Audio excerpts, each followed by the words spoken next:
So, Jez, we're on the podcast today to talk about accelerated pursuits, the concept that capture normally is 2 to 3 years, positioning, shaping, a long pursuit where you really cement your position, whereas accelerated is where probably the client has already said they might be coming to market. So the shutters are starting to come down on procurement and the stakeholders you need to influence. The market is also aware.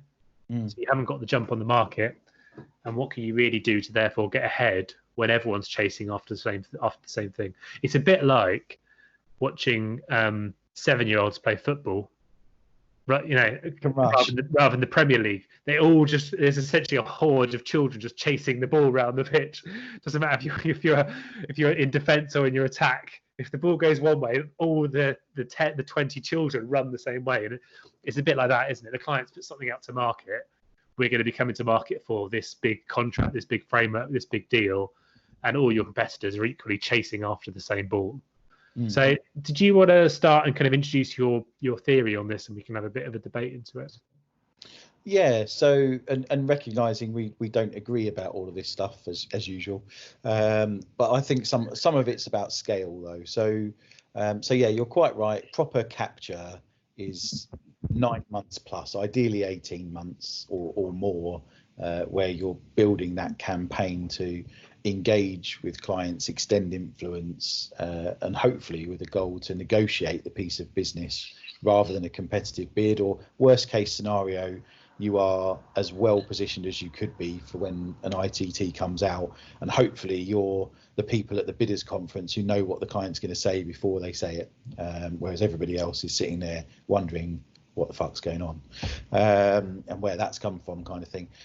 For me, the concept of accelerated pursuits, it's just a bit of an idea I came up with during the sort of lockdown time, I think, partly just to generate some income for the business, but partly because of the situation we find ourselves in, with government having kicked the can down the road, or public sector, on a number of procurements. So I spotted, obviously we've gone through a valley of death of very few tenders coming out during the pandemic, and many being extended to their absolute limit on their current ODUs for frameworks that will re-tender. And so we've gone from perhaps in June a 70% dip, in 70% less opportunities coming out through ODU and through frameworks, to probably in Q4 this year and Q1 next year going the other way, probably 70% more than we would normally have on a normal baseline. And so I know in the construction market, for instance, our home territory, but it's the same in other markets, the contractors are talking to me about the fact they're going to be bidding 4, possibly 5 key frameworks or large opportunities at the same time through their big national teams, where traditionally they're used to bidding 1 or maybe 2 at a push, or maybe an SQ for one and a tender for another. And so I imagine that the SPs of the world, the sort of preeminent bidding consultancies, are going to be bloody busy and well booked out towards the end of this year. And I've got certainly contractors have been contacting me, knowing full well that I don't actually really work on bids much. I'm much more focused on capture, etc., in terms of my personal consulting time. But they're scratching around for bid writers and the rest of it. So it's been quite interesting that I've seen a real uptake in our consultancy services upstream, but also a huge sudden surge of interest in bidding stuff. And so where you've got these tenders that are perhaps 3 months away, that I came up with this philosophy, this idea of taking the best practice from capture and trying to accelerate that, take the best bits out of it. So we've come up with a theory of 3 workshops. So rather than the 8 or 9 components in our methodology or headline for capture, having a workshop around your pre-work and your research to get that in play, bringing that all together, a workshop about kicking the campaign off, who's going to do what, and getting that all nicely shaped, and then a workshop about the actual the solution and how you're going to deliver the service, and then a workshop about how you engage with the client or their influencers to do that. So very, very fast. You could do that in a week or 2 weeks to get a decent campaign going. Yeah. because I guess my philosophy is you're better having something than nothing.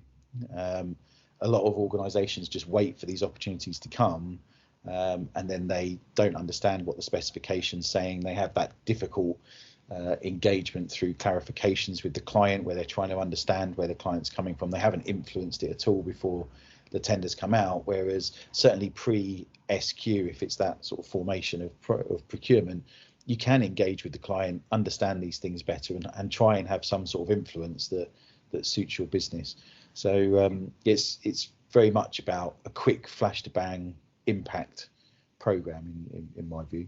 Yeah, no, I don't think you're wrong, and I think I guess the concept accelerated pursuits is something that you've codified and said you do through these 3 workshops is what you do. I think for me, when you're in that position of 4 to 6 months before a bid comes out, or even a couple of months, it's probably a risk-based approach to capture is how I would structure it. So however many elements of a capture plan you think exist, I think you said 8 or 9, I kind of would easily list off 7 elements that you need to be thinking about. Is that where do you sit in the maturity against those 7? So position with the customer, understanding the market, influence on procurement strategy, etc., but also on a risk-based approach, how much influence will they actually have on your ability to secure the deal? So I think, as an example, and let's take a UK focused example, the Crown Commercial Services. So anyone who does work in the public sector, we aware of Crown Commercial Services, the UK government's procurement arm. You probably couldn't do a lot of influence on CCS within 4 to 6, 4 months of a bid coming out. Their timeline for their own business case process, and we talked about this with Dana actually on episode 1, their timeline is about 12 to 18 months of what business case, how you're going to procure it, go to market consultation. And as soon as they've gone to market for consultation, they've already probably selected how they're going to be evaluating, who they're going to be evaluating with, and arguably their tenders, and this is a generalization I know, are generally scored by numbers rather than scored by value. By which I mean they have a set criteria. You have to say certain things to get certain points. You don't know what those certain things are, but learning from experience, when I didn't get on a CCS framework once, there was a particular buzzword about competitive selection of supply chain that we hadn't got in there. And when we challenged it, it's buried in this document here. We said you must do this, and you've not said that there. It's like a 3-tiered document down. And that was enough for them. In some marking scheme, someone had decided that was a buzzword you had to put in. And so in that case, all that customer influence stuff, you would say, actually, forget it. And equally, competitors in that scenario, competitors are, let's pick up the phone book. Who are the consultants in our market? Everyone wants to be on it. So it's not like you're doing a deal where there's going to be 4 or 5 kind of key players who are in that market. And it's really interesting when I talk to people who work in bids, who, particularly like banking, where they're like, yeah, we know who our 3 competitors are because they're on every single bid we go after. We know what their proposition is, what the differentials are, where their price is, who their people are, yada, yada, yada. I'm like, bloody hell. Like when I used to work in more generalist consultancy for a firm called Pick Everard, you could have tender lists of 40 people, and that 40 would change every single time, almost depending on which way the wind was blowing as to who was going to bid. So that competitor analysis, again, you'd say, do you know what? How cited are we? Not very well. But what's the impact on our winning of us knowing what the competitors are going to say? Probably very little. So I think you're right in having a focused approach. I think for me though, it's actually intelligently knowing where can you close the gap. It probably in this example, it wouldn't be on influencing Crown Commercial Services, and it wouldn't be on doing competitor analysis. It'd be purely on, it's primarily an evidence and a methodology based tender. So have we got, what's the gaps in our evidence base that we could quickly grab onto, because these things run like a fucking rocket. They just because they did a webinar telling you there's a bid coming out, they think they can now shorten the tender process to the minimum viable time. So I take your point. I think you do need a codify of what accelerated pursuits need to be, but I think it has to, in my view, and I guess this is where the consulting time for an organization like you comes in. There's a standard product, which is, we do this, you buy 3 workshops, it works through to the output, which I've bought from the likes of Shipley and stuff before, and I think it works very well. But equally, there's also the kind of reverse, is actually what are the gaps we need to close, and what's the biggest risk gap we need to close first, and work for it always progressively. Does that make sense? It does, and that's I've got a client at the moment that I'm doing that for an opportunity that will be out to bid fairly, or the procurement process starts fairly soon. They're probably a year behind their key competitor who's been capturing it, already knows the client better than them, etc. The client body are absolutely uninterested in talking to anyone about anything. They're too busy dealing with other challenges, and so we did a kick-off workshop which was about sharing everything that we knew and a bunch of research that I'd done for them, and some really interesting inputs from people like social value people, which is really key for the project. So this is a project, not a framework. Yeah. So with projects that physically happen somewhere and have certain stakeholders, etc., there is a lot of work you can do quite quickly to understand the master plan for the area or whatever it is, to engage with stakeholders, with local colleges for the social value stuff, whatever it is. And so we had a kick-off, and then we've had a sprint, and they've done a load of work. Then we had a solution workshop, which was who's their team, what does the supply chain look like, who do they need to go and engage, having done some research on that between the two. And now they're off on another sprint for 10 days, going and engaging in all of that. And then we're doing the relationship stuff in detail, having set them some homework to go and find out the who's who into an nth degree of detail. So it's slightly not quite in the sequence I would have liked, perhaps, but with this particular project, it's kind of needs must. But it's very much that sprint mentality, whilst there are obviously people like you are very busy on bids. It's a real challenge to get organizations to think proactively like this when the bid team's already busy, for instance, or senior people are already busy on other bids, but it's a worthwhile investment. Otherwise, what's the point of bidding it if you don't understand it, you're not positioned, you're just going to be bidding it cold. You're going to have to do all that supply chain stuff, for instance, during the bid period anyway, because it's a huge multifaceted supply chain to deliver certain types of projects like construction stuff. So I guess actually the concept you've got there of, rather than the traditional way you might do capture, you might to go through the whole process of stakeholders, competitors, customer pain points, whatever the buzzword is, hot buttons. I saw one the other day. I'm going to try and find it and send it to you, because I'm doing a bid with some in a joint venture.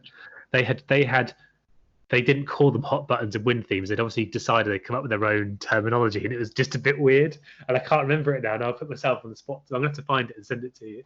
But I guess actually what you are doing there is saying, rather than trying to boil the ocean, and we're going to have a team looking at influence, and team looking at competitors, team looking at supply chain, team looking at proposition, team looking at commercial, team looking at procurement influence. You're saying you actually have almost done what we're talking about here, which is you've taken one thing, just focus on that, sprint, close it out, take another thing. So you're almost like taking bites out of it as opposed to trying to eat the whole thing at once. And I guess maybe is that what we're getting to with the thought around what accelerated pursuits is, or accelerated capture? It's that rather than doing the whole, you're doing what you need to do first. And there is a standard methodology, which is the one you kind of have that obviously you sell and others sell or propose to people, which is that kind of break it down in terms of I'm just looking at my notes here, pre-engagement, work and understand the client, understand the competitors, understand your solution. But equally, you can flip those things around and well, it's interesting you said about the risk-based approach, because I guess that's what we've done. Or the other way, the way that I spun it to them was, we can't talk to the client. They don't want to talk to us. There's only a certain amount of influencers we can talk to. So yeah, do that stuff, but it's not the focus. What will win this deal is a solution that delivers bigger value than your competition.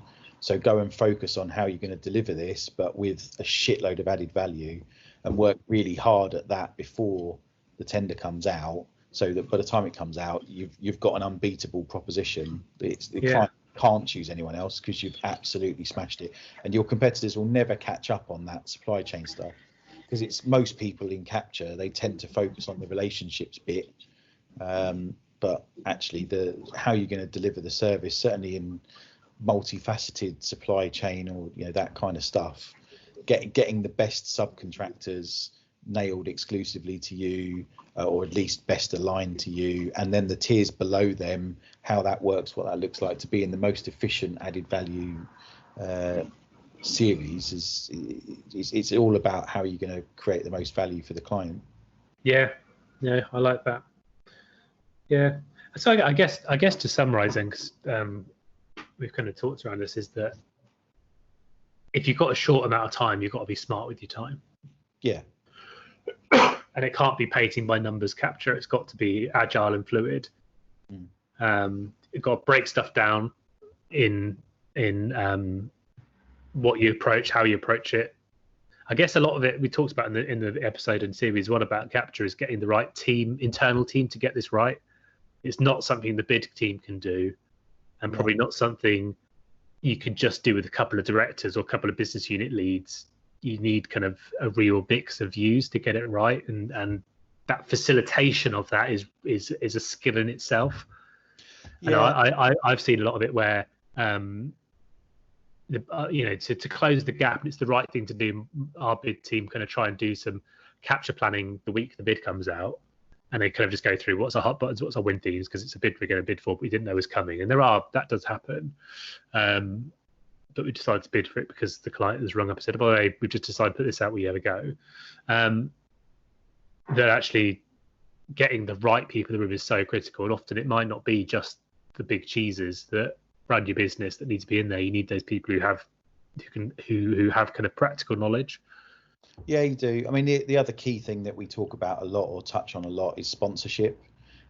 So I've been brought in on that particular deal by a board member, big cheese, very bright individual, a bit of an inspiration actually, and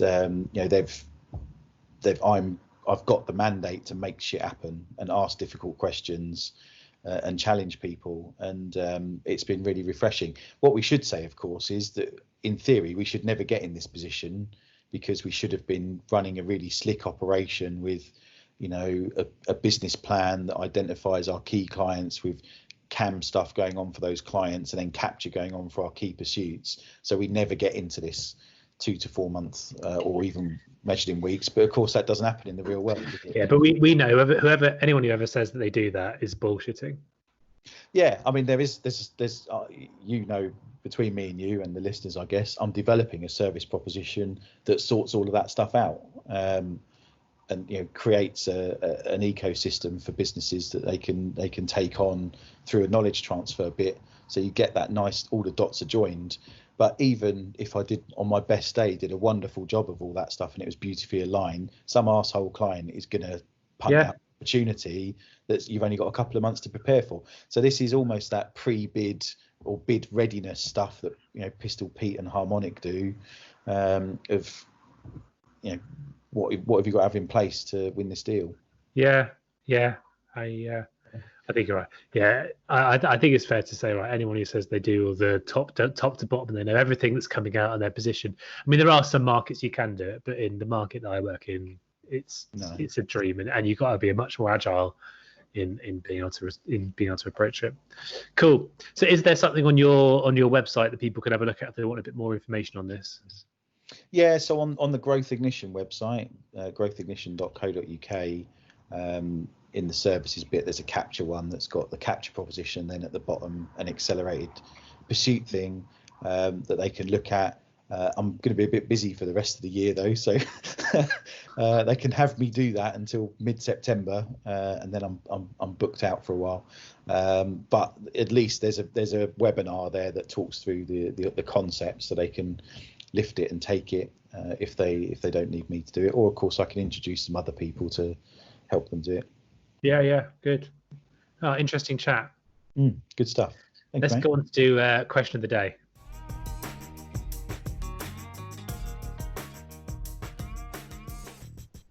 So Mike, question of the day. So I've been asked recently about best practice in this new normal, with more and more online or Teams or Zoom interviews for teams. I've coached a couple in this, and I think you've probably done a bit of this through the pandemic too. So and I know that there's some best practice out there, SP, etc., coach people on this stuff. So what do you think? What's the top tips for people who are going to be facing Teams interviews? So I think my tip number one I give people is you've got to treat it like a real interview. Mm. So you wouldn't go to an interview and sit down and present, so stand up. You wouldn't go to an interview with having not rehearsed, so rehearse. You would go to an interview with notes everywhere that you're speaking to, so learn what you're going to say. You wouldn't go to an interview without dressing up. So just because even if the client is sitting there in a t-shirt and I've done a negotiation, I think you've got to find the right balance. It'd be a bit weird to be sitting in your bedroom suited and booted, but equally turning up in a t-shirt because you're working from home is the balance. So I think the fundamentals of kind of preparing an interview and the fundamentals of presenting don't change. Talking about the client, getting your messages, keeping it punchy, avoiding heavy slides. And actually, when you're presenting virtually, that's even more important because all they can see, you're not even in the room being, if you get it right, you're the thing they're looking at. Just like you and I, when we see, it'd be different when people see this on the recording, but you and I now, if you were presenting, I would see you as a tiny box in the corner. Yeah. And all I'm going to look at is read slides. So I've trialed, and we haven't had the proper feedback yet. The client was a bit bemused by it. We did a 30-minute presentation without any slides for a big client for one of the pursuits we're doing at the moment. And it was split into 3 sections, and there was 2 speakers per section. There's the dog. Dash doesn't agree.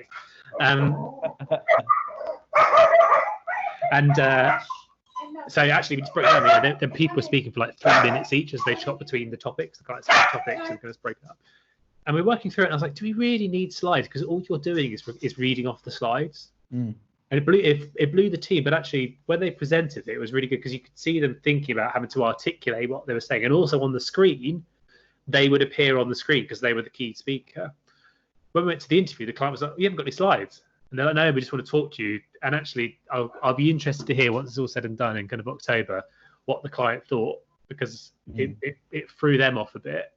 But for me personally, I think it was the right thing to do because you could just see the people talking passionately about what they wanted to do, what they wanted to achieve. I wonder if there's a product out there, a plugin for Teams or a way to do it where you can have half your face and half some slides or something. I mean, I know obviously I'm a partner with Artemis Partnership, a sort of super high value consulting business that work with CEOs and boards on their growth strategies and their key deals.